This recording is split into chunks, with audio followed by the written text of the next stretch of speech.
All right, let's dive in. Today we're going super small, like nanoscale small. We're talking about quantum dots. Tiny things making big waves. Exactly. From TVs all the way to medicine. And the coolest part is the color they glow, well, it all depends on their size. It's pretty wild. They're like, imagine a microscopic set of tuning forks. Each one's a different size, so it vibrates differently. And vibrates at a different Frequency. And that frequency, well, that determines the color of the light it gives off. Small dots, higher energy, so we see blues and greens.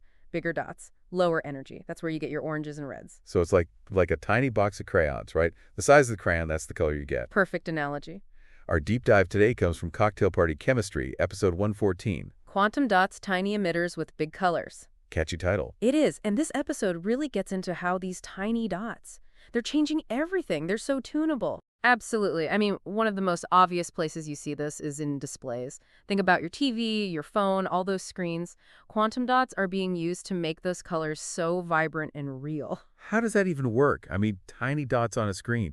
How do they change the picture that much? Well, think about your typical LED backlight. It gives off a pretty broad spectrum of light. And to get specific colors, you got to filter it. And you always lose some light, some accuracy that way. Right. Quantum dots, they emit really pure, narrow bands of light. Very specific colors. So it's like instead of a floodlight, where you got to dim it down and put filters on it, it's like having a spotlight. You get just the color you need. You got it. That's why displays with quantum dots, they can hit way more colors, reproduce them accurately. The whole experience is just richer. Makes sense. But, okay, pretty colors on a TV, that's one thing. What about medicine? These things are nanoscale. How are they even used in the medical field? This is where it gets really interesting. Quantum dots can be, well, we can modify them with biomolecules. It's called biofunctionalization. Big word. But the idea is pretty simple. We're basically targeting specific cells in the body. Imagine you attach an antibody, like a little homing missile, to a quantum dot. So you're saying we can make quantum dots that seek out, say, a cancer cell and attach to it. Exactly. And because those dots are so brightly fluorescent, they basically become beacons. Researchers can see them under a microscope, track those cells. It's huge for medical imaging, especially in cancer research. So instead of trying to find a tiny tumor in a sea of healthy cells, it's like you make the tumor light up. Like a Christmas tree. Love the analogy. And it's not just for cancer either, this whole idea of targeting and visualizing. It's being used to study all kinds of biological processes. It's helping us understand how cells work, how they interact. Quantum dots, so versatile. But if we're using them to track things over time, do they, I don't know, fade away? Some of those fluorescent dyes they use in microscopy, they lose their brightness quickly. That's the thing. One of the biggest advantages of quantum dots is something called photostability. Photostability. It means, unlike those dyes, quantum dots don't fade. Even after being exposed to light for a long time, they're like the Energizer bunny of fluorescence. They just keep going. That's perfect for long-term imaging studies. And it seems like the applications are, endless. We've talked about displays, medicine, but Cocktail Party Chemistry even mentioned sensors and optoelectronic devices. It's true. Remember how we talked about the size of the dot and the wavelength of light it emits? They're directly linked. Right, like a tiny-sized chart, but with colors. Exactly. And that relationship, it makes quantum dots super sensitive to changes in their surroundings. Even a tiny change, like a specific molecules, can affect the way it glows. Wait, so we can use these tiny dots as sensors? You bet. Think about a sensor that can detect, like, individual molecules of a pollutant. That's the kind of sensitivity we're talking about. Wow. And what about those optoelectronic devices? I'm not even sure what those are, really. It's a fascinating area. Optoelectronics, it's where optics and electronics meet, basically using light for electronic functions. And quantum dots are perfect for this because they can both emit and absorb light so well, and we can tune their properties just by changing their size. So we could build, like, computers that use light for computing and communication. Exactly. Think faster, more energy-efficient computers. Or communication networks that use the quantum properties of light to send data. Super secure.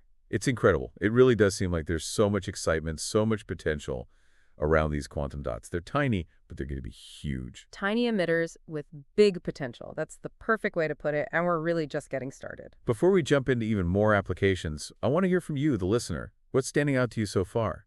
The way the size of a quantum dot determines its color, the potential in medicine, or maybe those incredible sensors.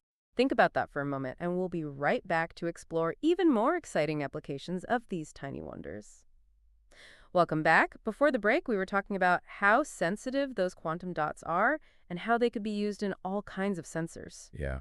Those tiny little pollutant detectors, that really blew me away. I mean, what other kinds of things could these quantum dot sensors detect? Well, think about it. We could go way beyond environmental monitoring. Imagine a sensor that could, say, detect tiny changes in blood sugar for people with diabetes. Or how about a device that can tell you how fresh your food is just by scanning it? Wow, that would be so useful. It seems like we could put these sensors into, well, everything. Exactly. That's what makes this field so exciting. The possibilities are pretty much endless. But let's change gears for a minute. Let's talk about drug discovery. Drug discovery. How do quantum dots even play a role in, like, developing new medicines? Well, remember how we talked about biofunctionalization, attaching those little homing missiles to the quantum dots? We can use that same idea to actually track how drugs move through the body.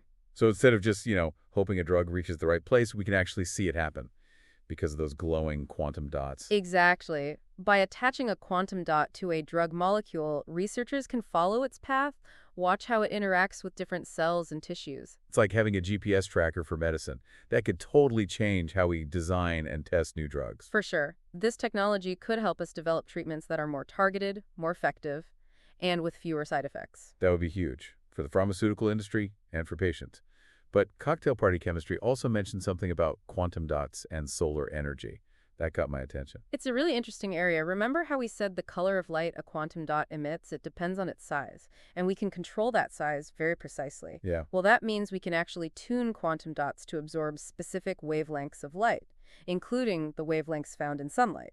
So instead of just absorbing a little bit of the sunlight like regular solar panels, we could build quantum dot solar cells that capture way more of the sun's energy. Exactly, and by capturing more energy, we could potentially make solar panels way more efficient. That would be amazing for renewable energy. Quantum dots could be a big part of a sustainable future. They could, absolutely. And it goes beyond just solar panels. Scientists are even looking into using quantum dots to create, get this, artificial photosynthesis systems. Artificial photosynthesis, that sounds like something out of science fiction. Imagine being able to copy nature, converting sunlight into chemical energy. We could potentially create a clean energy source, and it could power the whole world. That would be revolutionary. But with all this potential, I'm guessing there are some challenges too, right? I mean, working with these tiny particles can't be easy. Of course, one of the biggest challenges is scalability. Making large quantities of quantum dots while keeping them high quality and consistent, it's not easy. We see great results in the lab, but scaling that up for commercial production is a whole other story. Makes sense. And I imagine cost is a factor too. For sure. Some of the materials and processes we use to make quantum dots, they can be pretty expensive, and that can limit how widely we can use them. But as research continues and technology improves, I'm guessing those costs will go down. Hopefully, yeah. And we're also working on developing production methods that are more environmentally friendly. That's really important. We want to make sure this technology doesn't hurt the environment. Absolutely. Sustainability is key if we want these innovations to benefit everyone, now and in the future. Okay, so we've talked about all the amazing things quantum dots can do, but it's important to remember there are challenges too. And before we wrap up, I want to hear from you, the listener. What's resonating with you the most? Are you excited about how quantum dots could solve real-world problems? Or are you more curious about the research and what the future holds for this technology? Wow, it's been quite a journey, hasn't it, exploring this world of quantum dots. It really has. I mean, from the amazing colors on our screens to, maybe even revolutionary medical treatments and clean energy. These tiny particles, it seems like they could really change the world. They're definitely remarkable. And as we've discussed, it's important to look at both sides, right?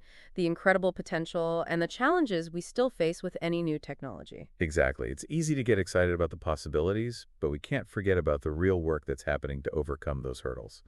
Researchers and engineers are really pushing the boundaries here. For sure. And the progress they're making in quantum dot research, it's really inspiring. All the new techniques they're developing to make them more efficient, less expensive, and to reduce their environmental impact. It's great to see that sustainability is such a priority.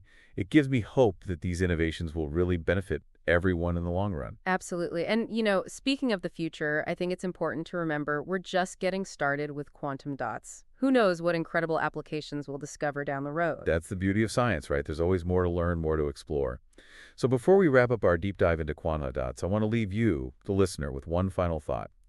We've talked about using quantum dots to create super efficient solar panels. Right. But what if we could take that even further? How so? What if we could actually use quantum dots to create artificial photosynthesis systems?